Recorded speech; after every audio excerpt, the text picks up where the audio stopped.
Rise and shine, Rwanda. It's Monday, the 2nd of November.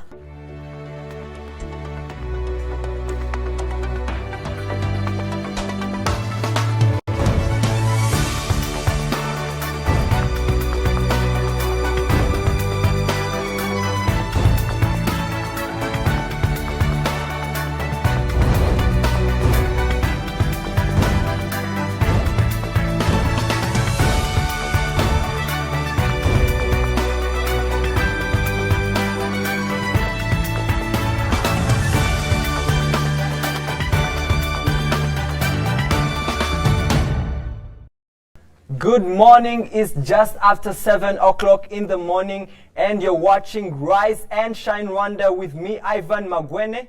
And me, Yvette Shimbusho. Over the next hour, we'll bring you all the latest news, sports and business headlines from here in Rwanda and around the world. So Yvette, what do you have for us today? In business? Yes. There's a lot going on, but recently KCB opened a new branch in Nyarutarama and there's a lot of cake.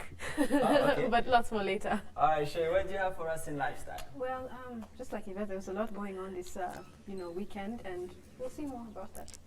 I'm pretty sure Moses has a lot of going on in sports just after the weekend. Yeah, I do. There's so many things happened, and in Azam Rwanda Premier League, all teams played. APL won, Lion Sport won, and Isigari won. And in international sports, New Zealand has won back-to-back Rugby World Cup. And of course, more drama on Jose Mourinho after losing again, after being beaten again by Liverpool. So, and more to come in details. All right, well, all that more and still to come, but first, Rise and Shine, story of the day.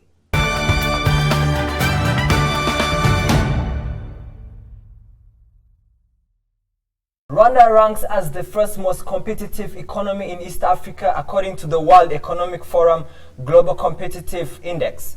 The growth rate is 8.2%. This marks her the third most competitive in sub-Saharan Africa. On his official visit to Rwanda, we caught up with Mr. Roger Noh, the Deputy Director of IMF's African Department, to discuss on certain issues affecting Rwanda's economy and sub-Saharan Africa as a whole. Take a look. Right. So I would like to first of all get into the investment questions. After several years of strong growth, sub-Saharan Africa is feeling the effects of the slowdown in the emerging markets, falling commodity prices, and less supportive financing conditions. How much is a concern for the IMF? I think it's a concern for sub-Saharan Africa.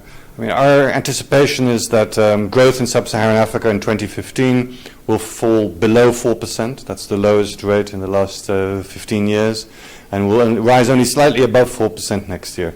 So that is quite a significant weakening of growth, and this growth is concentrated mainly in exporters of natural resources, oil and minerals. And of course, as a result of the slower growth, investment will also fall. All right. So now talking still about investment, there's still a significant improvement. There's still problems of volatile currencies, fluctuating interest rates, and weak capital controls. What could sub-Saharan Africa do better to attract more investment and develop our capital markets? I think the most important priority in sub-Saharan Africa is to build the strong fundamentals for competitive economies. That also means diversification, because of course the dependence on natural resources has been a strength when prices were high, but is a weakness when prices are low. So you need to develop those competitive and diversified economies. Here in East Africa, I think there has been quite a lot of progress, but that is certainly what we would encourage for the future. Now, talking about Rwanda, Rwanda ranks as the first most competitive economy in East Africa according to the World Economic Forum Global Competitive Index. The growth rate right now is at 8.2. This marks her the third most competitive. What do you think needs to be done to sustain this economic growth? I think Rwanda has made remarkable progress, but let me mention a few things where I think Rwanda could do even better. One is domestic resource mobilization, raising taxes, raising revenue from domestic sources. Why is that important?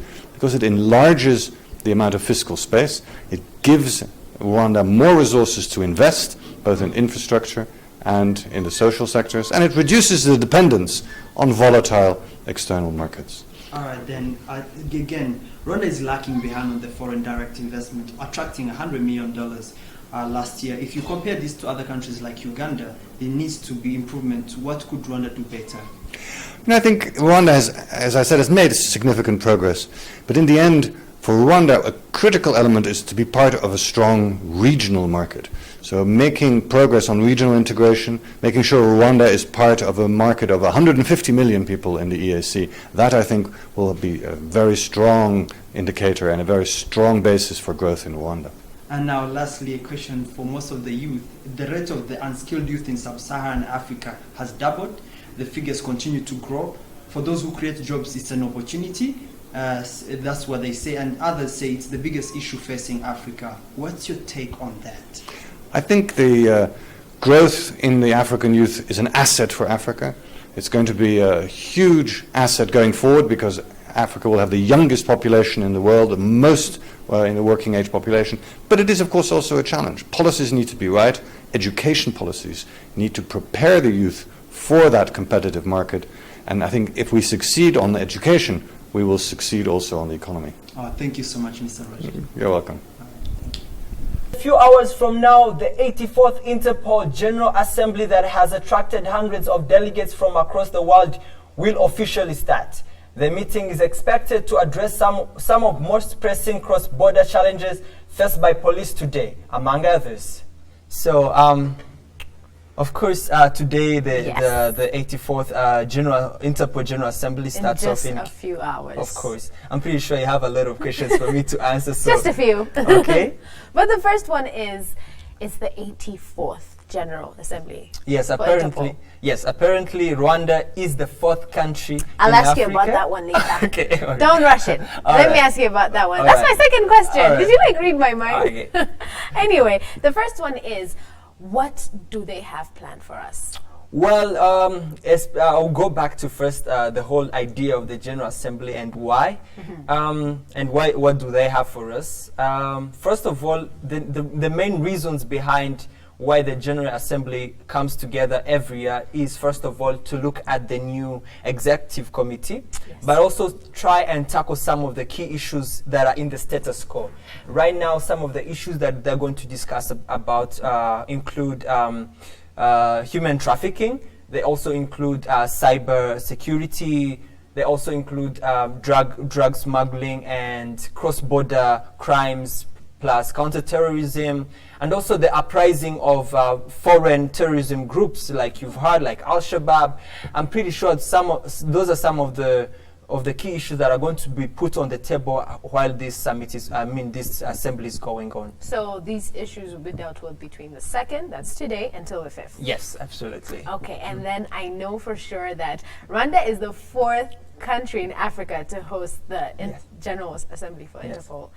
How do you feel? What do we expect? What does this mean for Rwanda as a whole, as a country?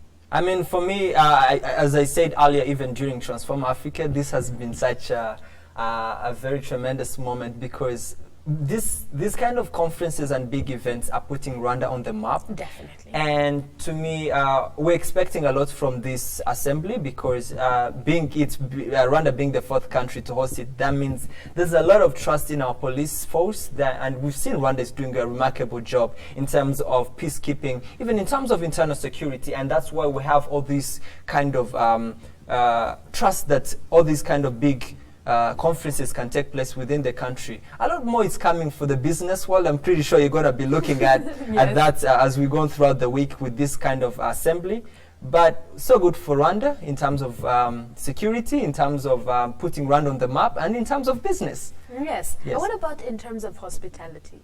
Of course, with the hospitality industry, Rwanda is growing. Yes. And to me, one thing I know that when such kind of big events are happening right here, some of the key issues that I have to look at is the country hospitable in terms of welcoming such kind of big delegations here to be hosted. And I'm pretty sure they've done a great job. Over the years, with the kind of summits we've had and then the General Assembly coming in, I'm pretty sure all the hospitality industry is ready to have all these guys on the table. Yes, and I think that also gets them to a point where they feel challenged. It's a challenge. Every day is Absolutely. a challenge. Every time we have a huge conference like we did with Transform Africa and now Interpol, it's a challenge to them to really step up to the game and give international standards. Of course. All right, great. Thank you.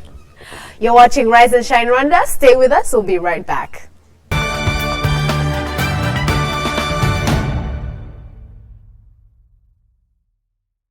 Okay, let's get to today's business. Yvette Shumbusho has the details.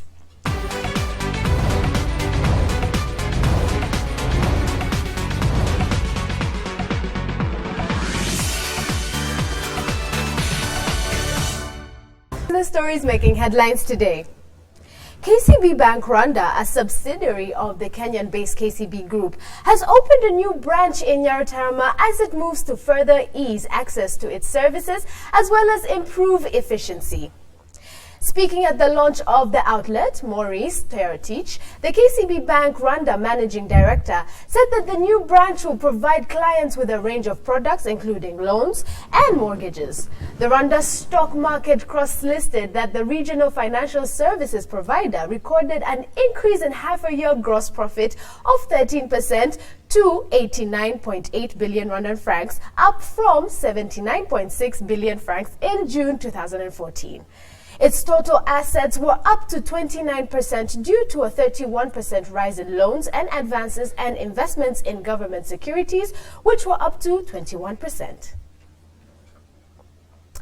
Imagine buying or owning a modern apartment in a decent city neighborhood at $100. Well, not exactly, but technically 73,000 Rwandan francs for a two-bedroom condo is what Ethiopia's urban law income earners are paying monthly to own an apartment in Addis Ababa. Perhaps the Ethiopian approach to addressing urban housing challenges could be a help model for the city of Kigali authorities, who are currently sourcing for ideas on how to best provide affordable units for hundreds of thousands of its low-income urban earners. Both Kigali and Addis face similar challenges regarding surging urban population levels, which compound the problem of urban housing. For instance, Kigali's city population estimated at 1,059,000 people in 2011 will hit almost 2 million by 2022 and over 3 million by 2030. Kenya recorded the biggest improvement in the region in 2016. World Bank's Ease of Doing Business ranking moved up 21 positions and is now at 108 in the Global Investment Competitiveness Survey, while Rwanda still remains top region, slipped 6 places in and coming in at 62. Uganda improved by 10 places to 122, while Tanzania moved a single digit to 139. Ethiopia was positioned at 146, while Burundi slipped to 152.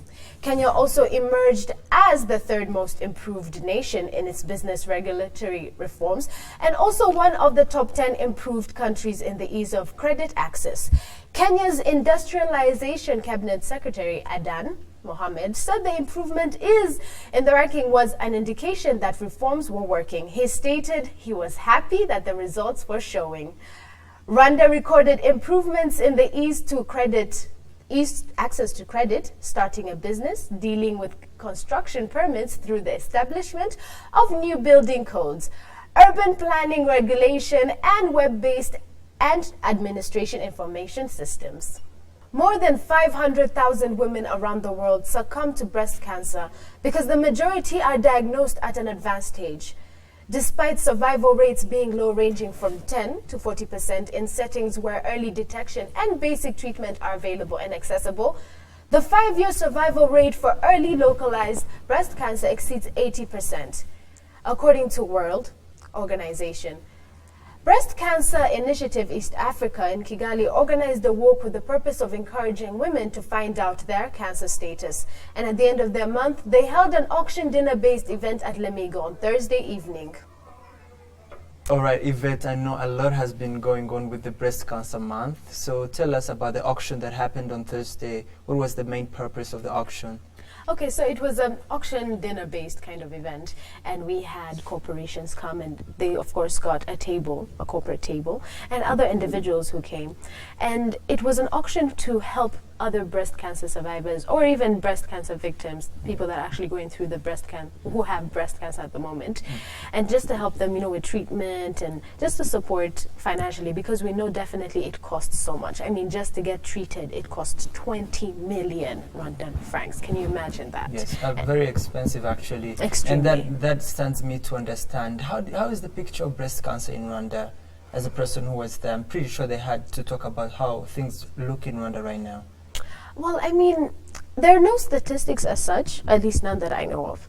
But a lot of people are getting breast cancer here and there. And I mean, this is what they were talking about at the event at some point. In the beginning, they talked about how to prevent people from actually getting the breast cancer. And the founder of the Breast Cancer Initiative East Africa, Philippa, she talked about how people can eat healthier, and how their diet should be strictly vegetables and fruits. And as we know, meat is, when especially processed, it causes cancer. So avoiding such diets of meat and processed kind of beef or pork or chicken or something like that. And they looked at the fact that people need to exercise a lot. And also, after that, there's that monthly or at least every few months scan that women should go for. Actually, now that's exactly what I think people should look at, because I've not seen a lot of, for example, if I look at some of the women that I know, I haven't had any kind of friends definitely that go for breast cancer checkup or any other thing. Definitely. It's a very, very occurring incidents in our lives. Yes. But then that leads me to another question that I want to ask you. What did they talk about in terms of trying to identify? Because they said that at third stage, cancer is far away, too hard to treat, but most people can really identify it at the first stage. Yes, definitely. When we had the National Cancer Survivor Day in June, the statistics said that 57% of women who get to go for the screening are actually on the third stage of cancer. And you can imagine how that is. I mean, it's traumatizing for somebody telling them that they're on third stage and they did not know, and they probably went just because it was Cancer Month, and it's a problem, because now that makes me think people are not aware, or maybe people do not think it's as serious as it should be.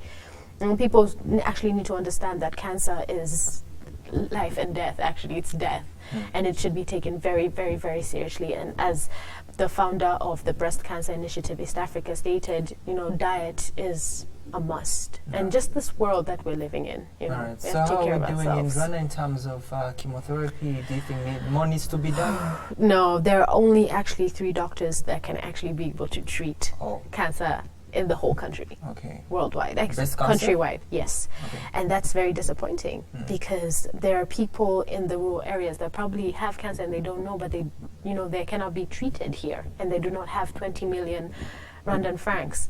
And so a lot of people, even some of the people that were giving testimonies at the event, stated that they went either to Kampala or as far as India, as close as Kenya.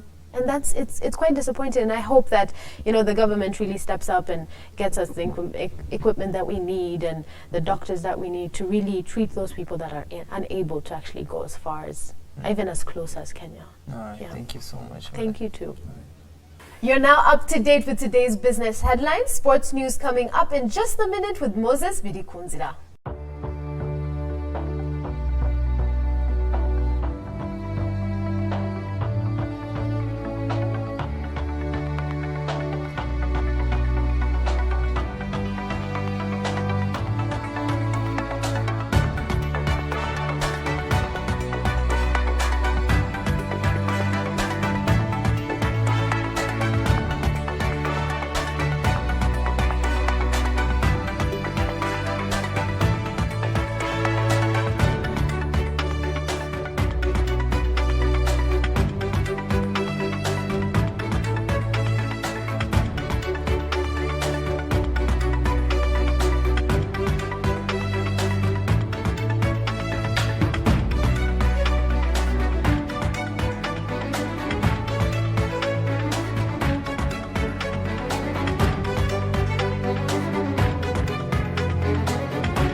Welcome back to Rise and Shine Rwanda. It's time now for your sports news. I'm Moses Birukunzira.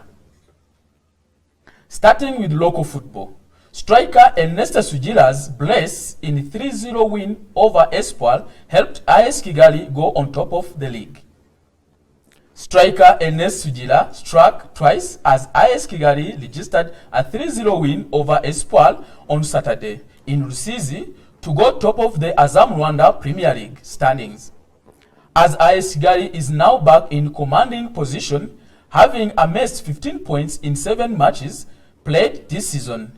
Kiyovu FC moved into third spot with 13 points after a 3-1 win over Etincelle, while Rayon Sports managed a slim 1-0 win over Rwamagana City.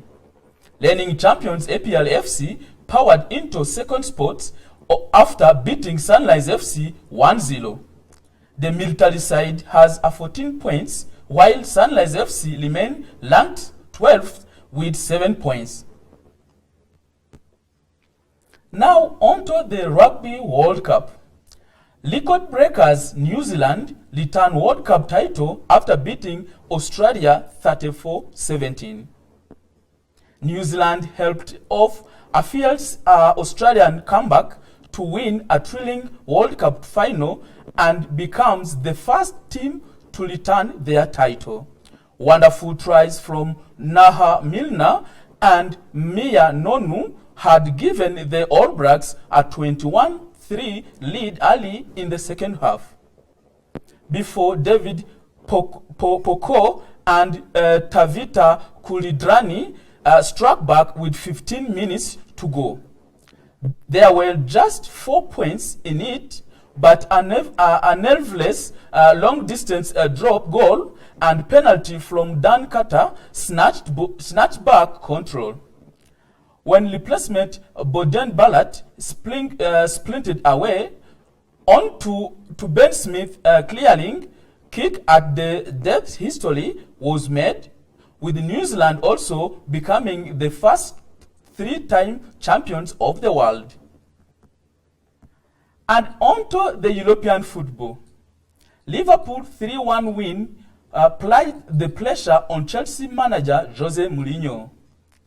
Mourinho was recently given the backing of Chelsea's board after their poor start to the season. But whether their faith remains after this desperate defeat remains to be seen.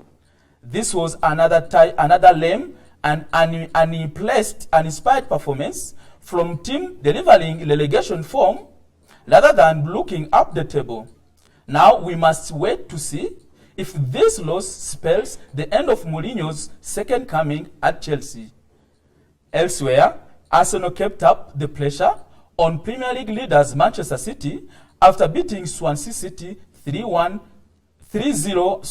on Saturday, while Manchester City won 2-1 against Norwich City.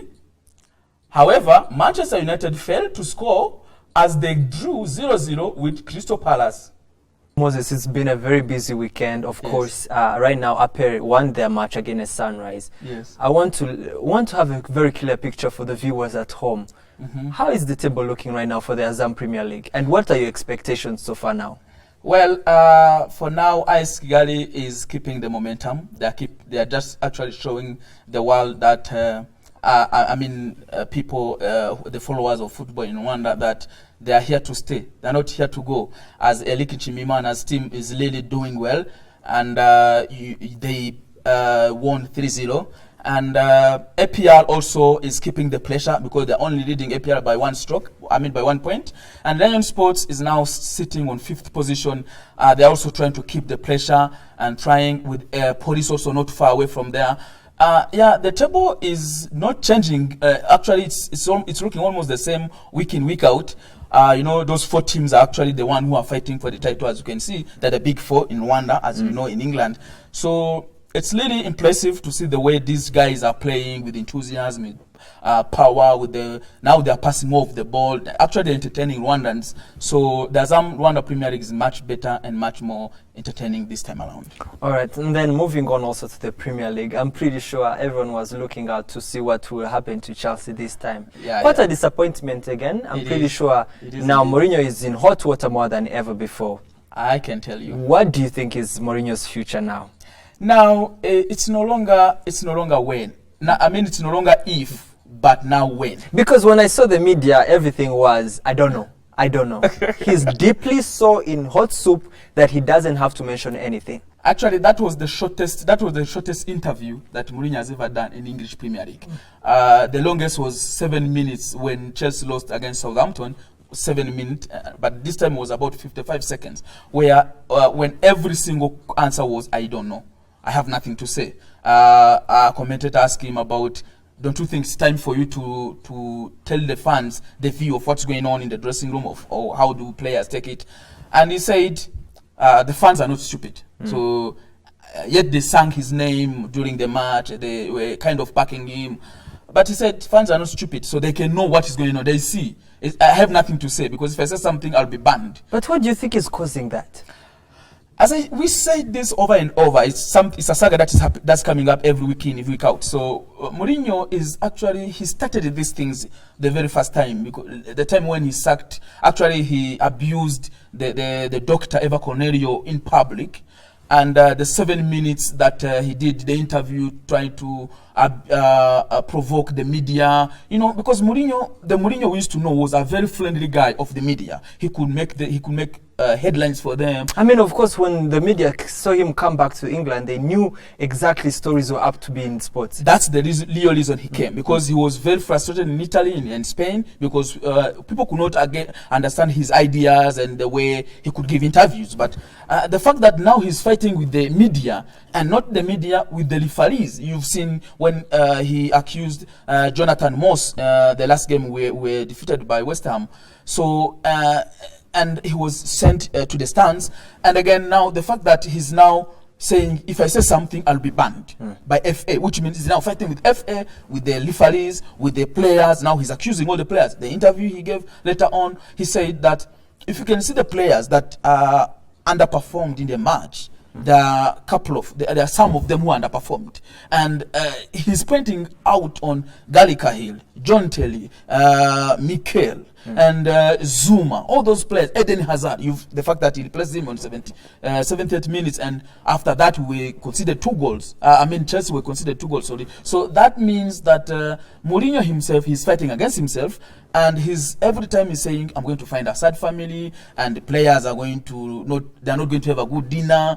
And yeah, for Mourinho, it's time to, we don't know, it's no longer when, if, but it's now when. And exactly now, in 40 seconds, I want you to tell me, did you see New Zealand taking this time again for the World Rugby Cup? Wow. For me, I love New Zealand. I like their haka dance, of course. Everyone knows that. The scary moment. It's kind of intimidating, and everybody's like, these guys are going to kill us. And they did indeed. Actually, they were leading first half with 21-3 against Australia. And the second half, Australia came and tried to push them up till the last 15 minutes, when these two guys had 2 good tries, and they really deserved, and they are now back-to-back world champions. And congratulations to all Blacks fans. Of course. You're watching Rise and Shine Rwanda. We'll be right back after the break.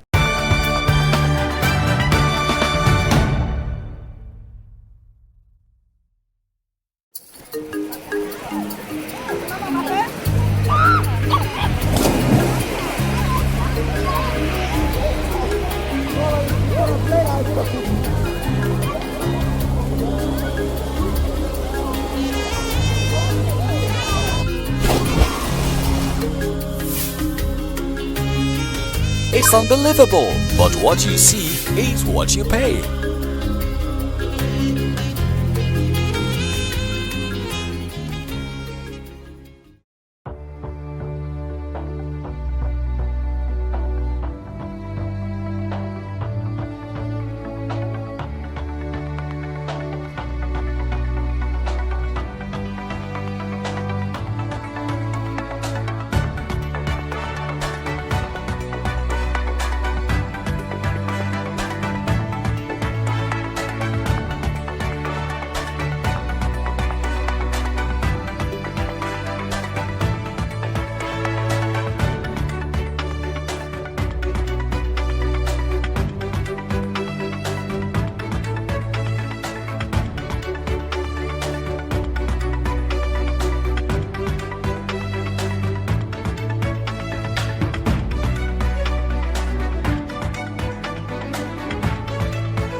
A look now at news making headlines here in Rwanda and around the world.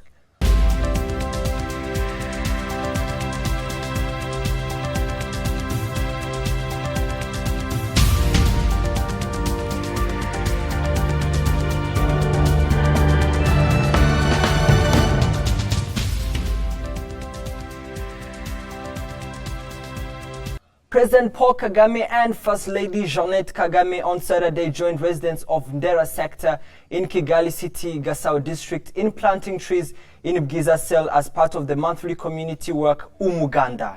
Speaking to thousands of residents, President Kagame pointed to progress achieved to date and urged citizens to work towards sustainable transformation.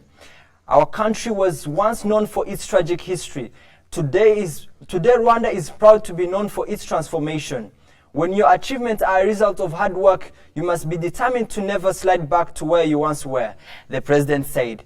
The president and the first lady joined their residents in planting trees on 14.5 hectares of 25 hectares that will be turned into a forest in an effort to achieve reforestation.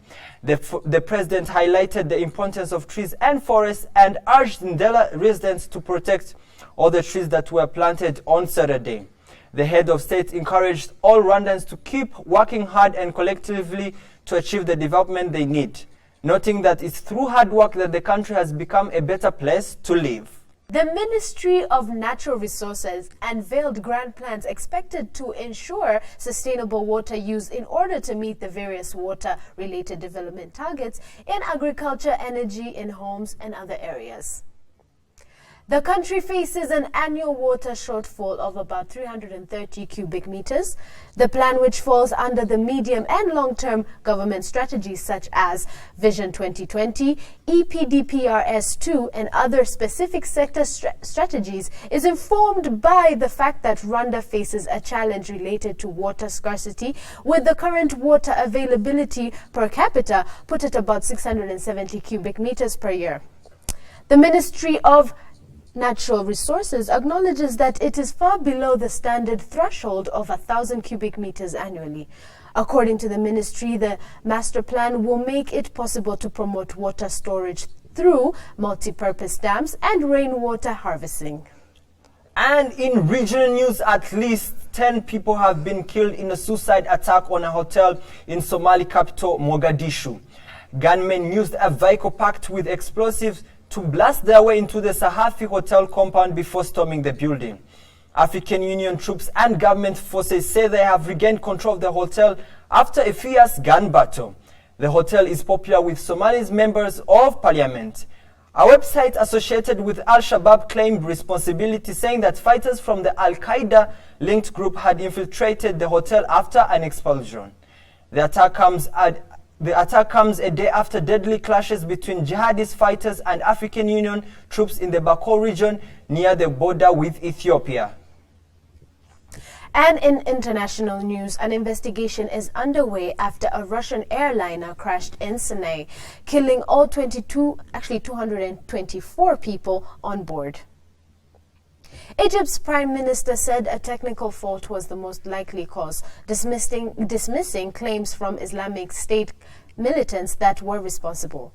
However, the three airlines, Emirates, Air France, and Lufthansa, had decided not to fly over the Sinai Peninsula until more information is available. Russia is observing a day of mourning after its worst air disaster. The plane's black boxes have been found and sent for analysis. The Airbus A321 came down early on Saturday, shortly after leaving the resort of Sharm el-Sheikh for the Russian city of St. Petersburg. Okay, lots more still to come. We take a look at what's hot right now in our daily debate section, Hot Topics. We'll be right back.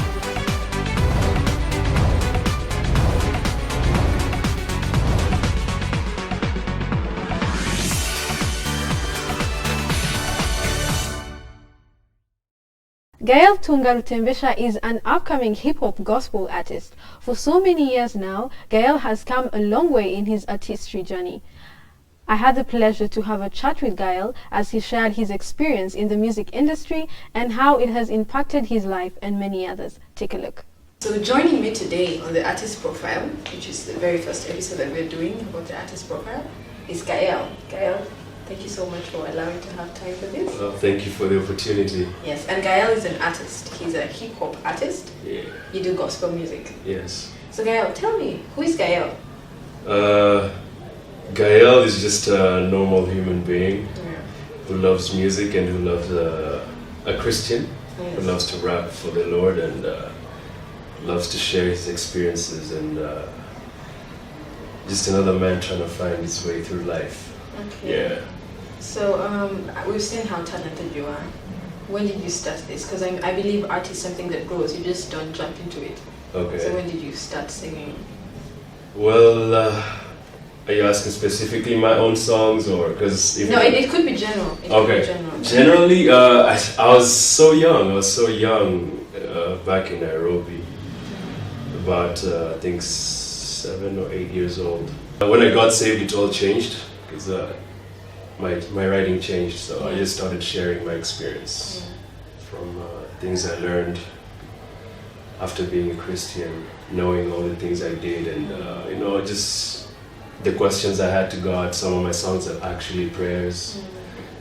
Yeah. Do you have an album out or just singles, a couple of singles? I just have singles, and since I got saved to now, there are about 10 or 11. Oh, nice. Yes. That's really good. As for the album, I'm working on one which will be due next year, probably around the summer.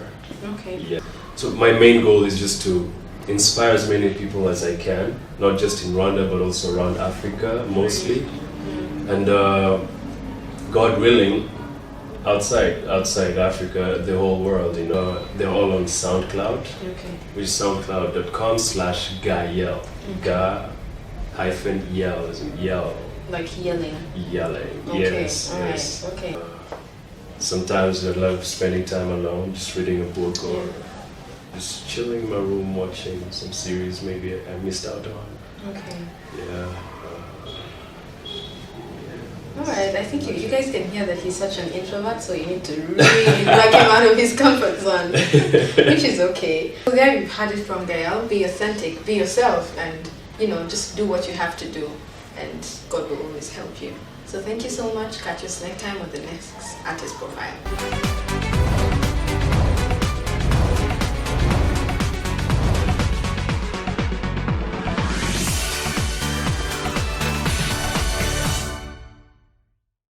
And joining me in studio today is Olawumi Osholake. Thank you so much for joining me. Thank you for having me. For making time to be here. Appreciate it. Thank And you. Olawumi is the managing director of Lamudi, Rwanda. So tell us more about Lamudi. What is Lamudi to begin with? So Lamudi is an online real estate marketplace Yes. that connects individual homeowners, agents, and developers to prospective clients that are looking to either buy property or rent property. So our aim is to actually simplify what is the complex house hunting process and make it very easy. So that's really the whole purpose of Lamudi. All right. So how do you get people to become clients? I mean, because you're making it very easy. But do they really know about this? Or if they don't, how are you making them know about this? So we've actually tried to create a lot of awareness in Rwanda in terms of what Lamudi is. So we had a brand ambassador program at one point where we had ambassadors going around and talking and educating people about Lamudi. Right. We've also partnered with different events. We did partner with the real estate show that comes up annually. So what we've done is really just try to educate the public about, okay, there's this new website in town and it actually simplifies the way you do your search for new housing. And there's a lot of online marketing as well as radio ads about Lamudi just to create that brand awareness about the company. Okay. And what are the rates? I mean, how do you rate the different kind of services that the clients are coming for? So it really depends on what the client is looking for. What we try to do is not just put a dollar or a Rwanda francs amount out there. Yeah. It's really understanding the client's needs and be able to put together a package that actually helps them accomplish what they're looking for. So let's say, for example, a developer has just started building a new project. What you want to do in the initial stage is create brand awareness. So there's a different kind of package we'll give them as opposed to heavily marketing it towards the end of the project. project. So it really depends on the needs of the client, and we try to tailor that rate to match that. Okay, so let's just first of all let's talk about the services. So people can go online and then they can go to Lamudi, Correct.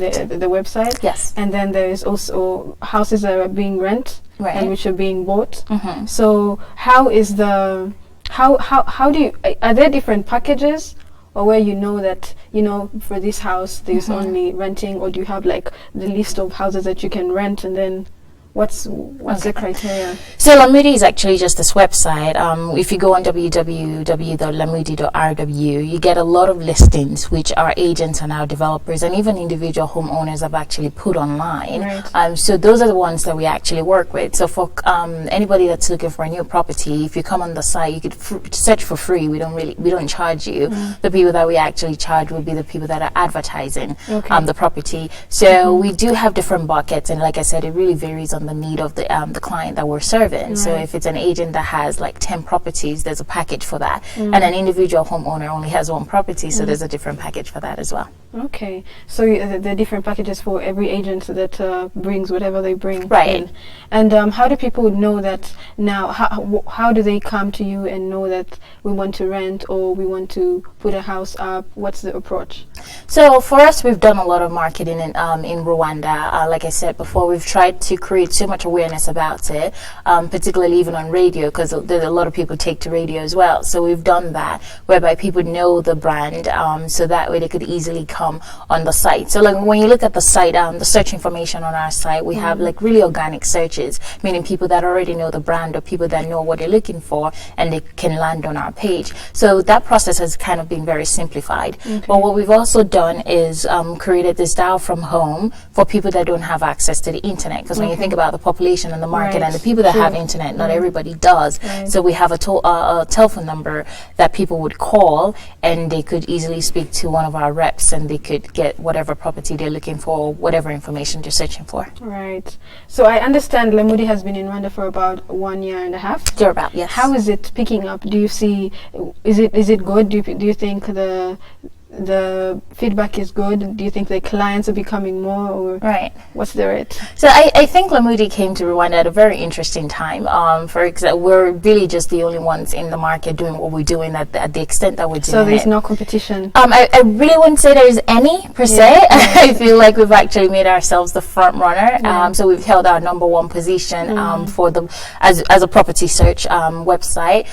So it was a very interesting time, and we are growing as in line with the growth that Rwanda is currently going through. So the economy is booming, and for us it's also booming, because when you think about it, the needs, the housing needs is out there. So people need to find properties, people need to find houses, and we've just come in at the right time, I say. So as long as Rwanda keeps growing, I think there's a future for Lamudi here in Rwanda. You're right. I also actually, to add to that, because real estates are really coming up so fast, and so many people are building their houses. The population of Rwanda is growing, just in Kigali itself. So I really think it's a win for you and the company. I agree. I totally agree with you. How long has Lamudi been in existence? Not just in Rwanda, but even it's an international company. That's correct. Understand. Yes. So or rather in Africa, how far does it stretch? Okay, so Lamudi, we're in 33 countries globally, of which 22 are actually in Africa. The goal of the company is to actually cater to emerging markets and strengthen the way people use internet in those markets.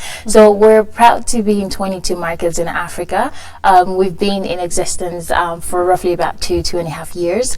And we have different Lamudis in different countries.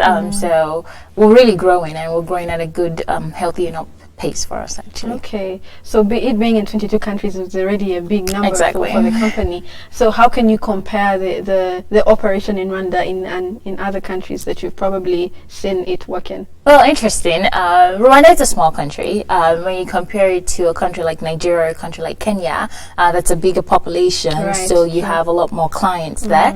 And you also have a wider internet penetration in those markets. Accessibility to smartphones and tablets and stuff like that is different in those markets.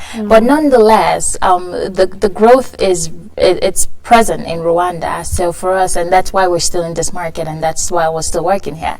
So compared to that, when you think about size, that's really the biggest difference. But overall, Rwanda is catching up with every other person. You could see it everywhere, like globally. People are taking note. So Okay. it's a good time. Okay. Do you also work out of Kigali, like in the other provinces? Yes, I actually right now we're focused in Kigali at the moment. Because that's the biggest market. Exactly. Yes. So we're focused in Kigali at the moment, and we'll try to get enough coverage. So the whole idea is to have enough inventory on the site whereby people could actually search for something and it's worth their time. So once we've actually captured as much data in terms of like listings available in Kigali, then we'll start to look to expand to other provinces or areas outside of Kigali, Gisenyi, Butare, and all these other places. Okay. Yes. And just to finish up, can you tell us, or people who are watching even, how they can reach Lamudi in case of online or just the offices or any other way they can be able to reach Lamudi? Absolutely. So you can easily go on the internet and type in www.lamudi.rw, and that will take you to our page, and you could search for all the information that you need. Our offices are located in near Tarama here, but it's just when to get on the website, you get all the information that you need. Yeah, you can get the context and any kind of help. Exactly. All right. Absolutely. So we're looking forward to Lamudi doing great things. Thank and, you. Being a service to the country. Thank you. Thank you so much for coming and for sharing that with us. Thanks for having me. Appreciate it. Okay. So stay with us, and we'll be right back after the break. Welcome back, and it's that Hot Topics time again. As always, the Rise and Shine Rwanda team have been up and about, gathering everything you need to know about what's happening here and abroad, from what's trending on Twitter to the debates in your local cafe. We've got it for you right here, right now. And as usual, we always have something cooking up for you. And you guys all know what's been happening in China for the past 35 years. They were not allowed to have more than one child, and that has been changed to two children. Of which I think it's pretty much a very great time for couples in China. Now you can have more than one kid. I mean, not really, because they have accustomed to having one child. Now having two, it's an adjustment. I mean, after 35 years, I mean, most people are very happy with just one child, and then all of a sudden the government says, you can have two children. But still, I would argue, because the custom, it's not actually that people wanted the custom. It's the Communist Party that said, because to control the population, the only policy they had was to produce one person. Yes, I agree. And I think that was affecting people who wanted to have more than one child. So to me, I think at some point, I don't think it could be a custom for you to say, I only need to have one child. If you have all the necessary needs that you need to give to more than one child, why can't you have more than one child? But that's so the only thing that has been That's stopping the them, issue. the only thing that has been stopping them is the law that says you can't have more than one child. And now that is broken, I think this is something. Let me bring it back home. Let me bring it back home for you. If they told you that now you can throw trash in the country, wherever you see, you don't have to actually keep the country clean, and you had been doing umuganda and keeping the country clean for 35 years, do you really think it's something that could be in your nature, and you just say, okay, let's have another child, or let's keep the city dirty? I don't think so. And I'm actually not getting this from myself. I'm actually getting this from what I've heard from the Al Jazeera outlets that have been talking about it in China, and people are actually not very happy about it. Actually, for me, like, the debate can go on. Yes, I do understand. Yes, I do understand. But the whole point is, at the end of the day, I think your example is kind of not so, because this is a human being. I have heard a lot of examples of people in China that some people have gone beyond China just to have more than one kid because they can't have their kid in China. Absolutely. So for me, in terms of human rights, in terms of how much you can have beyond one child, because trash, of course, it's trash here. That's something that is But when bad. you're accustomed to something and the government has just all of a sudden, most people could also be just angry, saying, oh, now we can have two children, and before we couldn't. But think about it. I'm not saying things that as an individual. I'm saying things that have been reported by the Chinese population. Some But of then, the why, now, but the thing is, let's say, yes, Even if it wasn't yes. reported, just thinking about it, this is something that they've been living for 35 years. Yes. So people are already used to this. So even if you try to bring it, definitely there are people who are happy about it, but there's still that also that percentage of people who are also going to be there like, you know what, we're fine this way. But Some then people are very used to their lives that they don't want to adjust to any kind of change, whether it's negative or positive. Exactly. I'm pretty sure that this is for the good of the country and for the human right. You know, you cannot restrict people for their rights. If I need to have 2-3 children, and you're telling me I'm not allowed to. So we understand that China's population is above 1.5 billion. Right. But we also know that for now, more than 40% of the 1.5 billion are more than 60 years. So in the next 20 years, China are risking to lose youth. And you know, youth are the driving force of the country's economy and many income of the country. So it is very good for the government of China to implement this 2-child per couple for the best of the country's new generation coming up in the next 10, 20 to 30 or 50 years to come. And also for the human rights. I'm very sure China has been accused that they are not respecting human rights for one way or another. So this is going to be also helping them also to overcome those kind of challenges and stuff. I'm pretty sure it's going to be very useful for the country. I think one of the negative issues I witnessed, at least from these reports, is that there's going to be a larger number of older people. And once these people are born, and it's now 2 people, actually a couple is having 2 kids. The generational gap is yes, the going to be big. generational gap. I mean, once they grow older, we'll have too many older citizens, and that's going to be a very big issue. Alrighty, I think this debate can just go on and on. Of course. Everyone has their own sentiments about it, but let's just go on. We'll save it for after the show. And now our second hot topic is that there is a type of charity that was born in Napoli in Italy called the Pending Coffee. Wow. Now, let me just explain this to you guys. Okay. So this charity about the pending coffee, you walk in a cafe or in a coffee shop, whatever you like to call it, and then if we are the 4 of us, if you go, we won't ask for only 4. We'll ask for like 6. Oh, I know. But then we'll pay for 6, but we can only have 4. And then the other people who come in, if I'm 1 person, I'll pay for 2, but I'll only have 1. And that's just not for coffee, even for snacks, for meals and all that. So when I leave, the homeless people will come and ask, do you have any pending coffee? Because they already paid for that. Then you can have, you know. It's a charity that's been going on for a while, and people are really getting accustomed to it. It's a whole nation participating in this. Why don't we have a kind of why don't we begin the movement? In Rwanda. No, I read something similar, actually. I think it was the one in Italy, and I was so impressed. I was like, imagine the amount of people we could feed by just simply paying for the meal, and then they could come and say that. Is there any? I mean, when you just talked about coffee, because there's a time I remember. Did you get hungry? The way you started that was like, I'm starting right now. Anyway, of course, with this kind of money. But the thing is, for me, I just imagined, now, there are people that if you move around, for example, on the streets, and you have a certain meal or a cup of coffee, the people in their life that they've never had at least a taste of that. Of course, and the other thing, there are people that have never had that chance of having at least a cup of coffee. There's a time I remember, of course, there's a time I remember a certain friend of mine gave cold water to a kid here, and the kid was so happy because it was their first time to have a bottle of cold water. Can you imagine that? And then I think with this, I think we should also open up something. No, definitely. No, we should probably start it as Rise and Shine and everyone. Yeah. Should think big, but this is really a good initiative. Of course, yes. And it helps so many people. Definitely. It is. Anyways, we're still talking about Good Samaritans. And now, a 7-year-old schoolboy, Wu Yangling, that's a Chinese name, so I might have not said it right. Anyways, who is in the southwest of China, has been taking care of his paralyzed father. Okay. Wow. Now, this kid is 7 years old, but he goes to school in the morning, and before that, he makes his father breakfast. So the father, he fell off 3 years ago. He fell off, I think, the second floor, rather, of their house. And the mother could not stay there to keep on taking care of the father and the kids. She had a 2-year-old girl, so he left the boy there with the paralyzed father.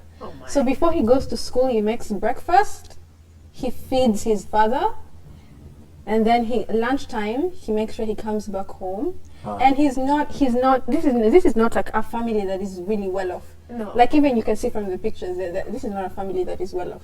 So they really have to struggle. But this boy is doing all he can for his father. Wow. And at some point, his father, when they made a report on this, his father was saying, you know what, at some point, I feel like I wanted to commit suicide. But because I see how he's taking care of me, I'm like, I can't just leave him alone. I think that's humanity at its display. Right? Because with the growing, you've seen with the growing world, most people tend to at least leave out those people that can't help themselves, or the old people, they try to make them live in caring homes or something like that. But I mean, this is a true example of what humanity could be about in terms, I mean, 7-year-old taking care of them. 7-year-old. And he also says, you know what, my life wouldn't be anything without my father. So even if I had to run away, I wouldn't still have a life. I actually wouldn't even consider it. You said his father is how old? His father is probably in his 30s. They didn't mention his But he's paralyzed. his age, but he's a young father. He's not an old guy. Yeah. To But me, he's paralyzed, I take this as a perfect example that we should all learn from, as we are all youth, and for such a young kid deciding that I'm not going to let my father suffer, and because no one is around, and I'm here around, and I have to take responsibilities. So we come up to the degree of taking responsibilities and know that when things are hard, you can be on your own. And again, you can set an example to other people who will see you and say, you are the perfect example that we should all learn from. And I'm very sure that this young man has set up an example that many youth will learn from, and including even old people could always look at and say, this is a perfect example we should all learn from. Definitely. So, Frankly, that's it. That's what Jesus wants for us. That's what Jesus wants. That's what religion wants, or even humanity requires. Absolutely, yes, of course. So that's all the hot topics I had for you today.